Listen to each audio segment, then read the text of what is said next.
अब देखो, अब ये जो तुम्हारा क्वेश्चन है 19, ये बोल रहा है कि इफ़ x बराबर 2/3 एंड x बराबर -3 are the roots of the quadratic equation ax² + 7x + b, then find the value of a and b।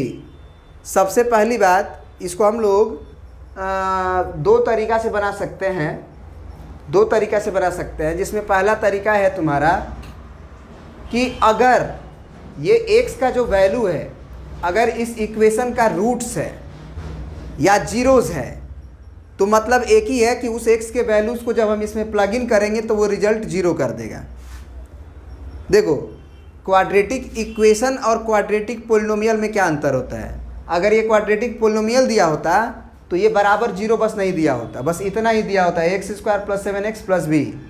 और अगर क्वाड्रेटिक इक्वेशन बोल देगा तो वो = 0 देगा। तो अगर क्वाड्रेटिक इक्वेशन हो चाहे क्वाड्रेटिक पोलिनोमियल हो, ये तो भैया रूट्स है, तो अगर रूट्स है तो उसको सेटिस्फाइड करेगा। तो हम सॉल्यूशन में लिखेंगे मेथड 1 में कि here x = 2/3 and x = -3 are roots of क्या, ax² + 7x और प्लस b बराबर 0। Hence it is satisfied by them. तो अब जो है हम क्या करेंगे कि ax² + 7x + b में x का वैल्यू रखेंगे 2/3 और इसको 0 कर देंगे। तो x का वैल्यू 2/3 रखेंगे तो ये आएगा a × 2/3 का स्क्वायर, फिर +7 × 2/3 और प्लस b बराबर 0। तो यहाँ से आएगा 2 दूना के 4 और 3 तिया के 9, यानी कि 4a/9। ए यहाँ आ जाएगा और प्लस 7 दूना के 14 बटे में 3 और प्लस b बराबर 0। एलसीएम लेंगे कितना आएगा बता दो, दिख रहा है नीचे कि नहीं दिख रहा है। अब एलसीएम लेंगे 9 का, 3 का और यहाँ 1 का, तो एलसीएम कितना आएगा बताओ, 9 आएगा ना। तो 9 एलसीएम हो गया और यहाँ पे हो जाएगा 4a अब प्लस 3 से डिवाइड करेंगे तो 3 आएगा, तो 14 तिया 42 हो जाएगा। अब प्लस 9 भी होगा क्योंकि 1 एलसीएम है, 1 से डिवाइड करना है, तो 9 आएगा = 0। तो यहाँ से अब हम 9 को भी उधर भेज सकते हैं। तो ये 4a + 9b और प्लस 42 बराबर 0 कर देंगे। एक इक्वेशन हमको यहाँ से मिल गया। ऑल्सो x बराबर -3 भी उसका रूट है, तो लिखेंगे ऑल्सो कितना है हमारा, ax² + 7x और प्लस b एट x बराबर -3 इज ऑल्सो 0, ये भी 0 होगा। तो अब -3 डालेंगे तो a × -3 का स्क्वायर, फिर प्लस 7 × -3 और प्लस b, ये भी 0 होगा। अब -3 का स्क्वायर क्या आ जाएगा, माइनस प्लस 3 3 या 9 और 9 × a 9a और यहाँ से -7 या 21 और प्लस b बराबर 0। तो यहाँ से हम ये कह सकते हैं कि b का वैल्यू बहुत आसानी से निकल जाएगा, है ना। b का वैल्यू बहुत आसानी से निकल जाएगा। क्या होगा b का वैल्यू बताओ। तो यहाँ पे क्या हो जाएगा, b का वैल्यू हम लोग a के टर्म्स में निकाल सकते हैं। दिखाई दे रहा है ना, ओके। तो यहाँ से देखो, यहाँ से हमारे पास दो इक्वेशन है। इक्वेशन नंबर 1 ये है और इक्वेशन नंबर ये है, एक ये इक्वेशन बोल सकते हो। इन दोनों इक्वेशन से अब हमको a और b निकालना है। तो दो इक्वेशन, दो अननोन को सॉल्व किया जा सकता है। कैसे सॉल्व किया जा सकता है, तो यहाँ से साफ रूप से b का वैल्यू दिख रहा है in the terms of a, तो b बराबर हम निकाल लेंगे क्या, ये 21 उधर जाएगा तो प्लस में हो जाएगा और ये 9a एक्चुअली प्लस में है इधर, तो हम बराबर के उधर भेजेंगे तो -9a हो जाएगा। तो ये तो समझ में आ रहा है ना कि b का वैल्यू 21 माइनस 9a होगा। बोलिए। उसके बाद क्या करेंगे कि जो इक्वेशन नंबर हमारा 1 है उसमें हम इसी b का वैल्यू को प्लग इन कर देंगे। इक्वेशन नंबर 1 में इसी वैल्यू को प्लग इन कर देंगे। तो इक्वेशन नंबर 1 क्या है? तो इक्वेशन नंबर 1 है हमारा 4a प्लस 9b और प्लस 42 इक्वल टू 0। यह है ना 4a प्लस 9b अब प्लस 42 इक्वल टू 0। तो b का वैल्यू केवल, बाद बाकी सब उतरेगा, 4a उतरेगा, 9 के साथ इंटू में है b, तो b का पूरा वैल्यू इंटू में आएगा 9 के साथ, प्लस 42 इज इक्वल टू 0।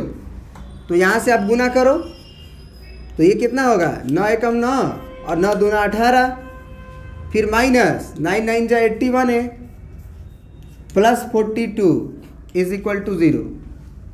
समझ में आया? अब 81a को बराबर के उधर भेज दो तो प्लस 81a हो जाएगा और 189, सॉरी एक काम कर सकते हो, ये 4a और 81a को घटा सकते हो ना तुम लोग।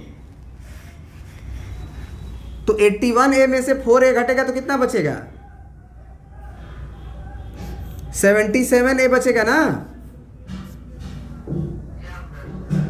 और 189 और 42 जुटेगा तो 9 और 2 11 हो जाएगा और 8 4 12 और 1 13 हो जाएगा और 1 1 2 हो जाएगा, नहीं 231 होगा ना। 9 2 11, 8 4 12 1 13, हाँ सही है, और इज इक्वल टू 0। अब क्या करते हैं हम लोग कि 77a को बराबर के उधर भेज देते हैं, ये प्लस में है तो ये उधर जाएगा तो प्लस में हो जाएगा, और ये 231 इधर ही रहने दिए। कोई दिक्कत है? तो a इज इक्वल टू क्या हो जाएगा? 231 डिवाइडेड बाई, अब हमको लग रहा है कि 3 बार में आ जाएगा क्या? ये 3 बार में कट जाएगा क्योंकि 7 21 7 21 22 23। तो a का वैल्यू तुम्हारा प्यारा सा आ गया क्या? 3। और a का वैल्यू अगर 3 आ गया तो इसको आप इक्वेशन नंबर 2 माने रहो और इस 2 में इसी a का वैल्यू डाल दो तो इक्वेशन नंबर 2 जो है वो b बराबर डायरेक्ट दे देगा। तो 21 माइनस 9 इंटू a का वैल्यू 3, तो 9 तिया 27 हो गया, तो 21 माइनस 27 क्या हो जाएगा? -6 ना। तो a का वैल्यू आ गया और b का वैल्यू आ गया, a का वैल्यू 3 और b का वैल्यू -6। आया समझ में बात? चलिए प्रिंट कर लीजिए।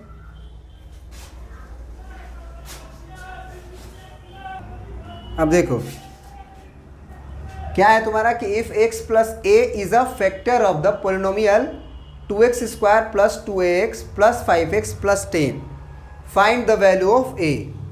तो एक बात जानो कि क्लास 9th से तुम लोग पढ़े होगे कि अगर ये इसका फैक्टर है तो इसको जब 0 से इक्वेट करेंगे, मतलब अगर ये इसका फैक्टर है, सुनो ध्यान से, अगर ये इसका फैक्टर है तो जब हम भाग देंगे तो रिमाइंडर 0 आएगा ना। अगर हम x प्लस a से डिवाइड करें इसको तो इसका मतलब अगर ये फैक्टर है तो निश्चित रूप से रिमाइंडर 0 आएगा। तो रिमाइंडर निकालने का एक और तरीका क्या होता था हमारे पास? Remainder theorem. रिमाइंडर थ्योरम से कैसे रिमाइंडर निकाला जाता था? तो जिससे भाग दिया जाता है उसको हम लोग 0 से इक्वेट करते हैं, यानी कि x प्लस a को हम 0 से इक्वेट करेंगे तो x का वैल्यू आएगा -a, आएगा ना।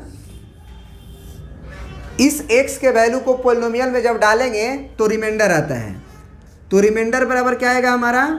तो 2x square plus 2ax plus 5x plus 10 एट x बराबर -a, और क्या आना चाहिए? रिमाइंडर 0। ये रिमाइंडर का वैल्यू होगा, और रिमाइंडर का वैल्यू अगर x बराबर -a पे निकालोगे तो वो 0 आना चाहिए। वो क्या आना चाहिए? 0। तो अब यहाँ से माइनस ए यहाँ डालो तो 2 गुना माइनस ए का स्क्वायर, अब प्लस 2a गुना फिर माइनस ए, फिर प्लस 5 इंटू फिर माइनस ए और फिर प्लस 10। इसका वैल्यू क्या आ जाना चाहिए? 0। अब यहाँ से कितना आ जाएगा तुम्हारा? ये माइनस तो गायब हो जाएगा ना, माइनस ए गुना माइनस ए तो माइनस माइनस प्लस, और ए का गुना ए में तो ए स्क्वायर, यानी ये 2a स्क्वायर हो जाएगा। लेकिन यहाँ पे जो माइनस है वो बच जाएगा, तो माइनस 2a स्क्वायर, फिर माइनस 5a और फिर प्लस 10, ये वैल्यू 0 होगा। तो इससे ये कैंसिल आउट हो जाएगा और माइनस 5a को उधर अगर भेज दें तो 10 बराबर 5a होगा। इसका मतलब 5a बराबर 10 होगा। इसको इधर लिख दिए, इसको इधर लिख दिए, है ना, क्योंकि 10 अगर 5a के बराबर है तो 5a भी 10 के बराबर होगा। तो a का वैल्यू कितना आ गया तुम्हारा? 10/5 यानी कि 2। a का वैल्यू ही ना पूछा था तुमसे, a का वैल्यू आ गया। और कोई क्वेश्चन में डाउट?